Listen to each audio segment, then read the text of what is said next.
Hello everyone, thanks for being here, and I want to start today by reflecting on last week's assignment. For those who are curious, since we're getting into differentiation, this is an old picture, but this is my daughter in the background, and this is my son when they are young. For those that don't know, my son's autistic, but absolutely loves letters. He used to like putting Scrabble together, and so you'll notice that when he was this age, I couldn't give him Scrabble letters because not only did he build with them, he found them fun to eat. And so what I did is I went into my shop, I went into my garage, and I created a bunch of Scrabble letters based on what the Scrabble letters were. And I also took a rug that we had in our living room and I flipped it upside down and I sort of spray painted a Scrabble board on it so that he can engage in a way that he enjoyed with letters and arranging them, but also in a way that is safe. Right? And so this picture should serve as sort of like a reflection of what we're going to talk about this week and why. With that said, let's start with a reflection on last week. Now, some of the submissions I received, let me be honest, all of the submissions I received from last week's Applied Learning 2 assignment didn't quite align with what I was hoping to see. And I want to be very clear on this. That's on me. As teachers, you're going to encounter this. This was by design. You're going to plan a lesson or design an assessment, and what you get back from students won't reflect your intent. In these moments, you're going to have a choice. You can become defensive and blame students, which some teachers do, or you could take a step back, reflect, and take personal responsibility. For example, I realized that my lesson as designed was confusing. The rubric didn't perfectly align with the assignment prompts to have like an assessment plan or a lesson plan and then an assessment and then a scoring rubric. There was the knowledge assessment part of it that was sort of strange. And so some people actually submitted additional assignments to meet that criteria. And I appreciate all those efforts, right? Now, I will say that in the video, I said more than once that this is a difficult lesson. If you're confused, you don't quite understand, please contact me. We can set up a Zoom or we can discuss, of which no students did. That is to be expected. Students often, if they don't understand something, are going to be afraid or just not feel like they should go and talk to the teacher to get clarity, okay? So again, there's a choice that we're making here, and this is part of the design process. This is why we did our last lesson that way. And so how are we going to handle last week's assignment where I clearly gave you an assessment and a rubric and a lesson plan that wasn't very clear, and I got all kinds of work that didn't meet my vision? We're going to actually fix this, not this week in week 5, but in week 6. During week 6, you're going to revise your entire lesson plan, update the assessment that you did to reflect alignment more clearly, and you're going to create 3 additional differentiated assessments, one for SPED, TAG, and ELL, but we'll talk about that later. Right now, let's focus on where we are. This week's model lesson plan. Put it up here. This will soon be in your module in Brightspace. And this week, I want to show you what a complete model of what a lesson plan will look like. It's based on the work I've been doing alongside of you. It's using the Graceland template. Now, you'll notice that this isn't exactly the Graceland template, right? But all of the key categories are here. And even though I don't do it on my own personal, in this particular order, I did put them in the order of the Graceland experience, meaning candidate name, grade level, time allotted, materials, technology, subject areas, key vocab words, management plan, which I don't like management plan. I use the word engagement plan, right? And we're going to scroll through this, lesson format, national standards, etc., right? So on and so forth. Okay. Now, we're not aiming for perfection when you do this. What we are aiming for is thoughtful design that centers on students who are left out, the students that don't fit average. So let's take a look at the way this lesson unfolds. Now, before I talk about it, you are not writing this week. You are going to record yourself discussing the 3 things, which are always going to be knowledge and understanding, like defining some key things about a video we're going to watch. It's going to be your reflection and how it relates to your personal experience, your lived experience. And then the last part of it always is going to be like a hypothesized, based on what this says, how might you change the way that you construct lesson plans or assessments in the future? Okay, so I'm going to go through this lesson plan now one by one. You're going to see it. You'll be able to read this online, and this is what you're doing this week. Now, This lesson plan was not designed for online. This is a lesson plan that I had designed for in class. And so it's going to talk about things as if students are in class, but even though you're online, you should go through it with the idea that if you were in class, this is what you would do. So let's begin. Candidate name, myself, the grade level. Well, you're undergraduates. Time allotted, 50 minutes. Materials, you need the Todd Rose TED Talk, The Mist of Average, right? Technologies for the teacher, you need your projector, your laptops, access to YouTube. And then for students, you're going to need a laptop or tablets for note-taking and video reflection. The subject area is education, and the key vocabulary words are differentiation, exceptional learners, accommodation, inclusivity, and equity. Management plan. The first thing I want to talk to you about that with this is when you look at your management plan, or a lot of the management plan I looked at, they are a couple sentences or they don't clearly designate how you're going to engage students. This is my example. If you've had me for psychology, for educational psychology before, this runs on a framework that's related to that. Even though I'm going to use the words relationships, that's connected to social emotional learning. How do we design or get students to engage by making the environment aligned to social emotional learning? The second one is clarity, which is behavioral, which we'll talk about there. How do we make sure things are clear so kids can behave? And the last one is challenge, which is aligned to cognitive psychology and a more constructivist view of education. So let's look at my management plan. This management plan is structured around three core components: relationships, clarity, and challenge that work together to create a learning environment where all students are seen, supported, and stretched. Each area is intentionally developed before and during a lesson to ensure that students not only understand the content, but feel safe enough to engage with it deeply. By focusing on these pillars, I aim to create a space where students are emotionally grounded, cognitively clear, and intellectually challenged. What follows is a breakdown of how each of these elements is actively embedded in this lesson experience. Relationships. Strong relationships are essential to the success of this lesson. I will ensure that student engagement is invitational, equitable, and rooted in advocacy. These strategies outlined below are actions I have already taken or will be using intentionally during the lesson. Notice I'm talking about when you're looking at a management plan, or in this case, what I call an engagement plan, right? I'm looking at what type of environment do I need to create to get students to engage, or if you run from a behaviorist perspective more, to manage student behavior, right? So let's look at relationships. Intentional or invitational. Students will enter a space that is physically and psychologically welcoming. Desks will be arranged in groups to support connection. During discussion, I will practice active listening by maintaining eye contact, paraphrasing ideas, and validating students' contributions. I will offer specific praise focused on learning performance, highlighting effort and thought, not just correctness. I will also appropriately use appropriate wait time after asking questions so that all students have a chance to think before responding. Now, anybody who's had me before will know that this one's sometimes a problem, but we'll always get better as we go through. Next, equity. I will ensure fair distribution of questions and avoid calling only on frequent responders. Prior to this lesson, I have intentionally learned and practiced every student's name, right? That's part of how I develop relationships. I know who the student's name are, I know their interest areas, etc. The last part of this is advocacy. I will maintain a space that is visibly communicates students are valued. I will use appropriate physical gestures, such as maybe a fist bump or a pat on the back, to affirm students and communicate I care.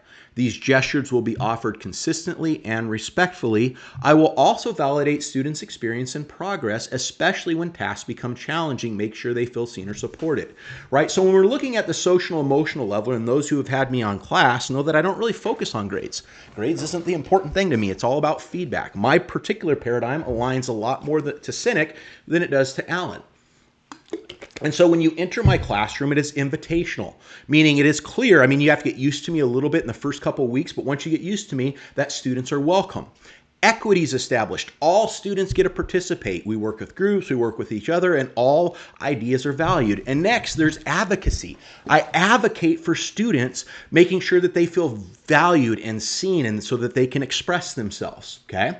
So when we're looking at my engagement plan here, or management plan according to the Graceland template, the first thing I do is I make sure that relationships are met. When you have good relationships with students, you are going to increase the probability or the likelihood of them engaging. Next, clarity. This is where I failed last week, right? It was on purpose. I failed on purpose. I designed it that way to sort of stress you out a little bit. And this week I'm going to and next week I'm going to make it a lot better for you. But clarity. And this goes to behaviorism. And the idea behind behaviorism is you need to set expectations and rules so that students can follow them. However, the challenge is if students do not know what the rules are, or if they're enforced inconsistently. Sometimes you punish people for getting out of turn if that's your thing, and sometimes you don't. It creates confusion, and kids do not know what they need to do to be successful. So let's look at how clarity as far as my management plan. I have clear expectations, transparent learning goals, and structured processes are essential to student success, ensuring students know what they are learning, why it matters, and how they will demonstrate understanding. As a matter of fact, if you've had me for a class before, I usually have 3 questions at the end of every assignment. What are you learning? Do you have the skills to do it? Meaning, can you write a paper? Can you record a video? Or do you have the skills to do it? And the last one is, do you have the resources? If we're doing a video, do you have video software, etc.? Right? I always ask those 3 questions. What are you learning? What are you supposed to know? Do you have the skills to learn it? And do you have the resources to learn it and engage with it? Okay. Next. By making the learning visible and the processes predictable, students will be empowered to focus on higher level thinking and reflection without confusion or ambiguity. So let's talk about how I do this. Number 1, learning objectives in a rubric. Good classrooms, when I've walked into them, they will have the learning objectives right on the board, right? I usually write mine on the board. I write quickly, and so it's not always the most clear as far as my handwriting if you've had me before. But not only do I write them on the board, I review them constantly. So at the start of each class, I explicitly state the essential learning objectives, and I write them on the board. And I provide a rubric with every assignment to provide detailed expectations. Number 2, the structured process. For this assignment, students will view Todd's rows, the missive, average, and segment. So when we're watching this in class, after every 2 to 3 minutes approximately, or after every big idea, I pause the video, and I talk to students about that video to get understanding. If you've had me for class before, you will know that a 10-minute video or a 15-minute video like this can quickly turn into 50 minutes with me interrupting and stopping and talking, right? Some people may find that annoying sometimes, but there's a purpose behind it. And that's to check for understanding. It's part of the formative assessment process, right? And so even though you're going to watch the video all in its entirety, it's not a bad idea to pause it every once in a while and reflect and think, or, sit next to a friend while you watch it and talk about it as you go through, right? And so each prompt will follow pretty much a consistent structure. 1 is to identify key concepts. Like when a key concept comes in, I stop the button, right? Talk about what it means, and then I ask students to connect it to a personal experience they have, and I talk about my personal experiences. And then the last part is, do you agree with this? Do you disagree with this? How do you see this working, etc. This routine of key concept, personal experience, and justification or clarification of agreement and disagreement provides students with clarity about how to participate in the discussion and the expectations. The last thing that I do is I have end-goal transparency. For this assignment, students will know from the beginning that they will revisit a lesson plan from Applied Learning 2. The lesson plan you just did, that was unclear. Guess what? You're going to do it all again and add to it. That's your week 6 assignment. And create 3 differentiated assessments. You may not understand this now, but after you watch the video, you will. And these will be for SPED, ELL, and TAG. And there will be rubrics and sample prompts when we do this, right? So the third way to engage students is the cognitive, or this is challenge, which is aligned to Vygotsky. So let's go back and review. And I'm doing this because your management plans that I've seen from a lot of students aren't management plans. They show very little depth. They show very little understanding of the learning process. They're not pulling in developmental psychology and all the ideas that you've done, right? So the first part is with relationships. Relationships, do I create an environment that is socially and emotionally respectful to the student learning experience? Because if I create that, I'm going to enhance my chance for them to engage, i.e. I will manage behaviors before they happen. The next one is clarity. By providing clarity on rules and expectations, I increase the chance of engagement. And the final one is challenge, and this is a difficult one. This lesson is intentionally designed to push students beyond their comfort into an authentic reflection and redesign. Challenge is not about difficulty for its own sake. Like sometimes you'll hear rigor and it's harder. Rigor has nothing to do with hard. Rigor is being aligned to where someone's at. The example that I like to use is lifting with 100 pounds more or less rigorous than 300 pounds? And the answer is it really depends, right? If a student who can lift 100 pounds maybe like 10 times for 3 sets or whatever the case may be, and then they're tired, that is rigorous. A student who can't even lift 100 pounds, that's not rigorous at all. It's too hard. Or a student who can lift like 2,000 pounds, I know no one can do that or whatever, that's not rigorous, it's too light. So when we look at the word rigor, it's not difficulty, it's about being at a spot where the student has to work hard to grow. It's not too easy or not too hard. And this is what Vygotsky means by the zone of proximal development, right? And so challenge is not about difficulty. It's about how students recognize assumptions, engage in productive struggle, and apply what they learned in a meaningful way. This aligns with Vygotsky, where learning is maximized. This week's challenge is really simple and straightforward. When I read your lesson plans, and it's not as bad as in prior years where SPED, TAG, and ELL sometimes said NA, right? Or it wasn't even filled out for differentiation. I will say right now that all of them that I've read, or the vast majority, there's a couple that were okay, are very short. And basically what I saw was your lesson plan taught to average. Your differentiation was so obtuse that it didn't really differentiate. You gave me one assessment, and I know that's part of the assignment. I sort of set you up for failure, but you didn't have multiple assessment to assess different learners. That's where we're going to next, right? And so for challenge, the first thing I have is real world relevance. And the central question of this lesson is, who is excluded when we design for average? When you look at your lesson plan, who cannot participate? Can a SPED kid participate the way that it's stated? What about a TAG, etc.? So I'm asking you to critically think about instructional inclusivity, right? And this goes back to Cynic. Anybody can engage who's willing to engage, and equity, which means that everybody can engage at a level that they're capable of. This ties back to Vygotsky, right? Next, intellectual risk. Students will be asked to critique their own lesson design choices and acknowledge areas where differentiation was missing or undeveloped. Just like my last lesson that you just did, Applied Learning 2, there was places that were missing or they weren't really well written and it caused confusing on you. I want you to reflect on your lesson in the same way. Next, flexible supports. Optional scaffolds will be provided, right? And you can sort of read through some of these. And the last one is authentic application. The final product, which is going to be 3 differentiated assessments that you'll do in number 6, reflect not only on theoretical understandings, but thoughtful choices. Again, you can read through this more. Now, next, notice that my management section is pretty detailed. Right? If you look at this, you could see how I use social emotional learning to make sure that kids engage. I use clarity to make sure that students are engaged, and I create challenge aligned to their ability to, again, make sure students who are engaged, right? Next, I have my lesson format, Iowa Core National Standards. Obviously, I'm not teaching Iowa Core Standards because I'm teaching a college. Instead, I'm using the Iowa Teaching Standards. Each of your learning targets are aligned to these, and I'll let you read through these individually. Next, they're aligned to our Interstate Teacher Assessment and Support Consortium standards, i.e. the NTASC, right? And you can read through those. Next, measurable objectives. This is where I critique some of your work pretty harshly. Some of us, well, to be quite frankly, did not have measurable objectives.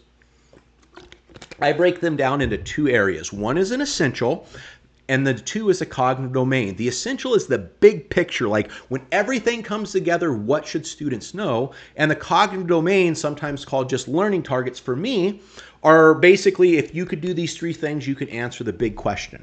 Now, let's talk about this. Essential learning target. Students will reflect on the consequences of designing for average. Students will critically analyze how their own educational experience and lesson plans reflect or challenge this concept. So after you watch the Rose video, which is going to make a lot more sense after you do this, I want you to reflect on your lesson plan. Every work that you've done. Are you, in fact, and have you been instructed thus far in your career to simply teach to average? And what impact will that have on your students? Cognitive domain learning targets, right? First one, students will define and explain the limits of designing instruction and assessment for the average student. You will notice that my assessment actually hits 3 categories on this 3x3 rubric. This is where like oral questioning, which is what I look at this as right now, and I will sit there and say this 4 or this 3, these are arbitrary. It depends, right? And so if the oral question asks for knowledge and simple understanding, that is a 5. That means it's aligned.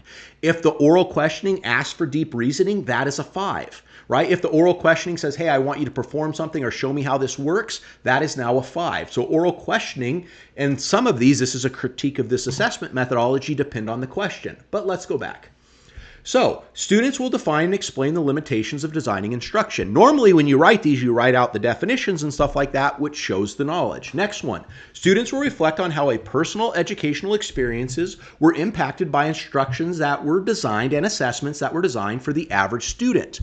Again, this is that analysis part, right? This is that deep understanding. I'm able to reflect on my life. And the last part is students are going to articulate how instructional and assessment design can be improved to become more inclusive, right? And this is the idea that, okay, given what we know, how can I change my lessons forward so that I'm not teaching to the middle, I'm teaching, as Rode would say, to the edges, right? So these are my cognitive domain learning targets. When we go back to the last assignment, it's very easy for me. Students will reflect on the consequences of designing. This is very simple. Which domain does that hit? It's a deep reflection. Well, this is reasoning and deep understanding. Coming back here, the next question, students will define and explain. Well, define and explain, that's easy. That is knowledge and simple understanding. Next one that we go through here, students will reflect on their personal experience and how they impacted instruction. This is reasoning and deep understanding. Next one down here, students will articulate or express how instructional or assessment design can be improved to be more inclusive, right? This is what I call hypothesized application, which is reason and deep understanding.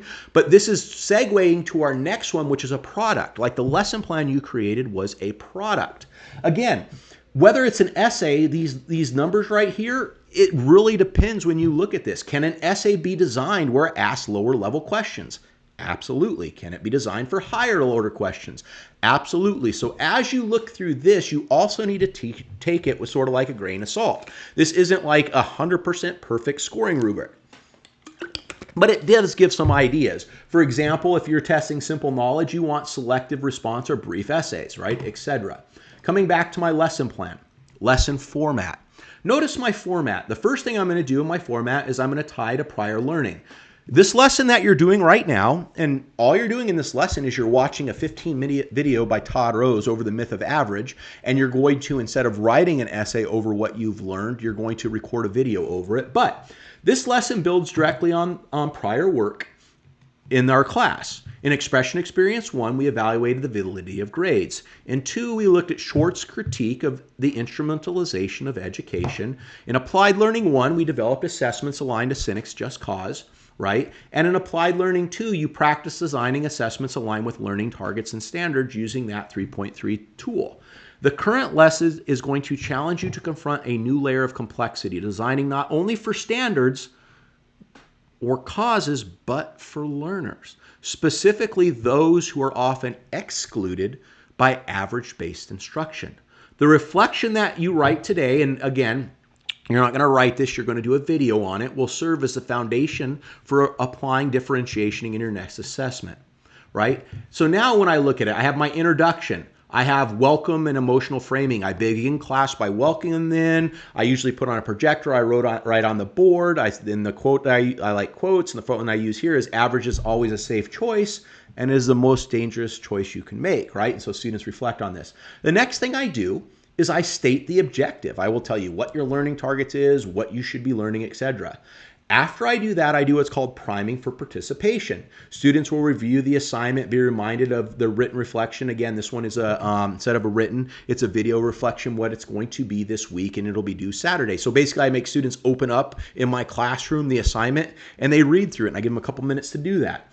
Next, you have the structured rules and norms. Before the video, I set expectations for discussion, active listening, all that kind of stuff. We know that before it starts. The next part is I facilitate engagement, right? I watch the video in segments. Every 2 to 3 minutes I stop, identify a concept, personal experience, an agreement, disagreement, right? I give student time to talk, and I have my roles. I sort of, depending on what we're doing, I'll sort of walk around the room or circulate and ask questions. During this, the next part is during this process, I'm monitoring progress. I'm doing formative checks, right? I'm seeing where students are looking at, what level they're at. This is chapter 2. I also use a lot of peer feedback where peers are talking to each other to provide feedback, right? The 5th step is the unlock, the final unlock and reflection. So when I get done with this video in class, what I do is I stop and we talk about this, and this will take place usually over like 2 to 3 days, depending on how long I go in the discussions. I know that this lesson plan says 50 minutes, but it's really flexible. If you've ever had me for a class, you know that I sort of have a lot of flexibility where everything's sort of like 1 to 3 days, depending on how long I take or how engaged the class is, right? And so one of the things when we get done is I talk about what was one myth you used to believe, about designing for average before watching it. What part of today's discussion or the video shifted your thinking, and what's one change you're committed to making in your future assessment, right? So after we watch the video in class, we sort of have these discussions, and then we have a wrap up. I thank them, I talk about it, and I say, hey, guess what? Now you're going to sit there and you're going to create a video that talks about what you think about rows.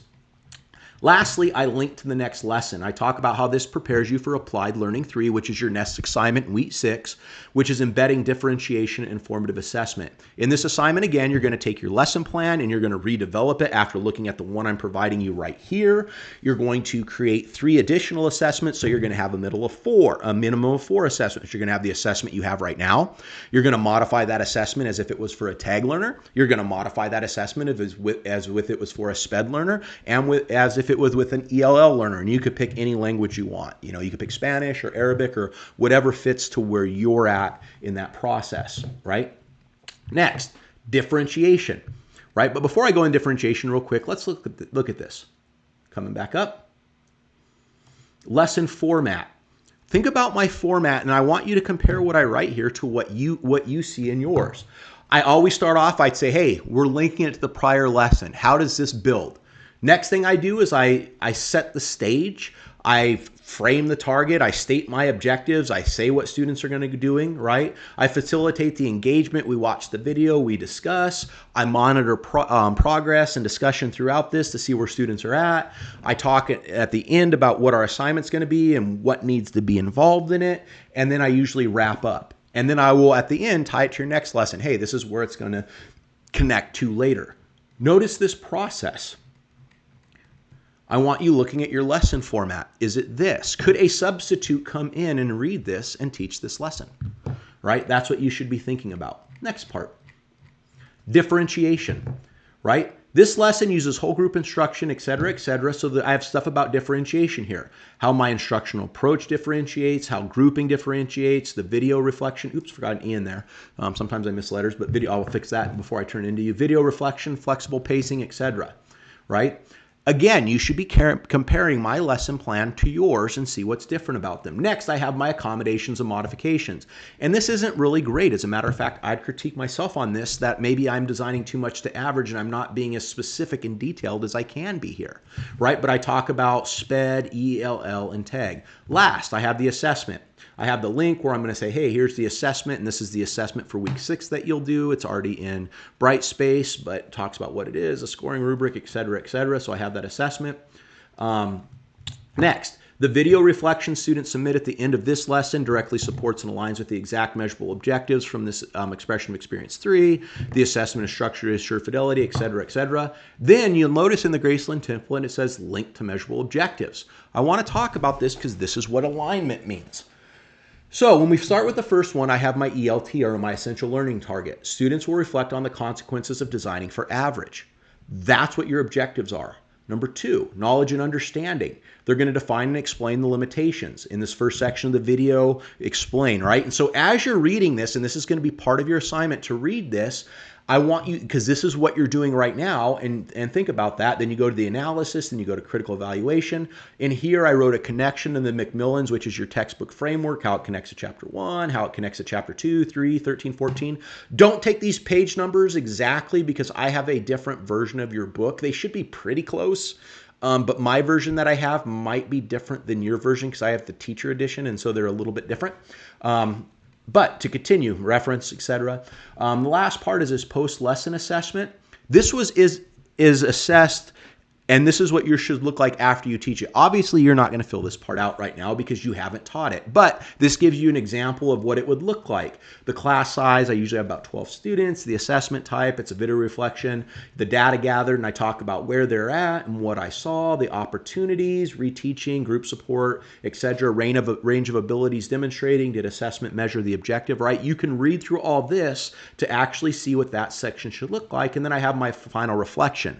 Right after you teach this, and you'll teach it in student teaching or practicum or whatever the case may be, after you get done, I talk about what went well, what didn't quite work as I wanted to, how would I respond, what I might do differently next time, what I might keep the same, and what did I learn, etc. Right? So again, what I have right now, and I know this is a longer video, it's a 30-minute video, it's probably going to be about 35 minutes by the time I'm done, so it's almost like a daily lecture, right? But what I have right here is an exemplar lesson plan for this week. This is what we are doing this week. If you were in class, this is what this would look like. Again, I'll update this a little bit to fix the typo before I submit it to you. But your goal this week is very simple. 1, you've watched this video and you've done this first. 2, you're going to look at your lesson plan that you submitted last week and this lesson plan and compare and contrast them section by section. Number 3, you're going to watch the video, which I'm going to link into the Brightspace from Todd Rose, which is designing to average, right? He wants us to design to the edges. It's about a 15-minute video somewhere in that area, and you're going to reflect on it. And then the third part, you're going to, you can write out if you want to, if that's what you like to do, but you're going to record a video of you talking about the 3 components. 1, defining some of the key terms and ideas, and the prompt will talk to you about what to do there. Number 2, connecting it to your lived experience. And number 3, hypothesizing about how you're going to use that to change your classroom going forward, right? And that's pretty much it. Again, coming back to the picture of my son as we look at this, right? This is not teaching to average, and it's why I use this particular picture, right? My son was unable to do a lot of the things due to him being autistic that other students would easily be able to do. And so I changed things based on his ability, right? And I've done that throughout his life, and that is the goal.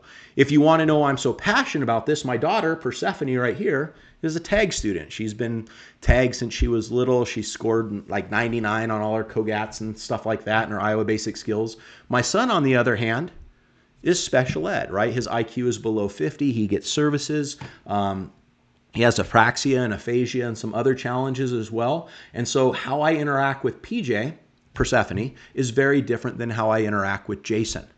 I teach them differently. I do things differently. I don't teach in the middle and miss Jason where he can't engage because it's too hard and bore the crap out of PJ because she doesn't want to engage because it's too easy. And I want us reflecting on that. Is that what our classrooms are like? Is that what our lesson plans entail? Have a great day.